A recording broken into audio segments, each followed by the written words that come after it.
तर 2 वर्षांपूर्वी टांगा पलटी केला नसता तर आज कामं झाली नसती. मंत्री शंभूराज देसाईंनी उद्धव ठाकरेंना हा टोला लगावलाय.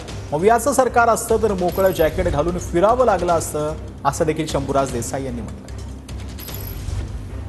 आम्ही 2 वर्षापूर्वी टांगा पलटी केला, नाहीतर अशी कामं झाली नसती.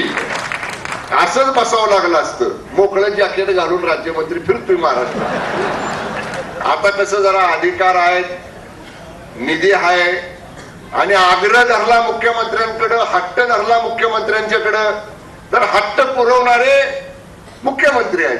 त्याच्यामुळं कामही करायला समाधान वाटतं.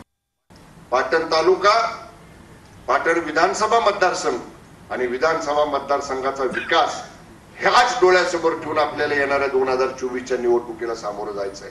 विकासाच्या बाबतीत आपला पाटण विधानसभा मतदारसंघ सातारा जिल्ह्यातला क्रमांक 1 चा विधानसभा मतदारसंघ या ठिकाणी आपल्याला करायचा आहे. आणि त्यासाठी तुमचं सगळ्यांचं पाठबळ हे येणाऱ्या 2024च्या विधानसभेला आपल्या पाठीशी या ठिकाणी 100% असलं पाहिजे.